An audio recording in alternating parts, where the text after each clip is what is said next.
ఇక్కడ దావీదు తన ఫ్యామిలీ కొరకు దేవుని దగ్గర ఒక రిక్వెస్ట్ చేస్తూ ఉన్నాడు.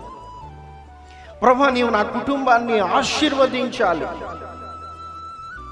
మనందరం కూడా తల్లిదండ్రులుగా మన పిల్లల కొరకు ప్రార్థన చేస్తాం. ప్రభువా, నా బిడ్డలు దీవించబడాలి, ఆశీర్వదించబడాలి. అది చిన్నపిల్లలైతే చదువులో కావచ్చు, పెద్దవారైతే ఉద్యోగంలో కావచ్చు, వ్యాపారంలో కావచ్చు, ఏ విషయంలోనైనా మనము మన పిల్లల కొరకు ప్రార్థన చేసినప్పుడు, లేకపోతే మన కొరకు ప్రార్థన చేసుకున్నప్పుడు మనము దేవుడు ఆశీర్వాదము మన జీవితాల పైన ఉండాలని కోరుతూ ఉంటాం. అయితే దావీదు ఇక్కడ ప్రార్థన చేస్తున్నాడు, ప్రభువా, నీ ఆశీర్వాదము నా బిడ్డలు నొందాలి, నా సంతతి వారికి నీ ఆశీర్వాదం కావాలి. ఆ ఆశీర్వాదం ఏమిటంటే నా బిడ్డలు నీ సన్నిధిలో ఉండాలి.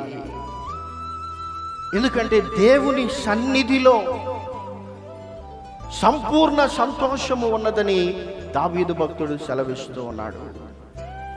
దేవుని సన్నిధిలో ఘనత ప్రభావములున్నాయని కీర్తనకారుడు తెలియజేస్తూ ఉన్నాడు. కాబట్టి దేవుని సన్నిధిలో ఉండాలని దావీదు తన పిల్లల కొరకు ప్రార్థన చేస్తూ ఉన్నాడు.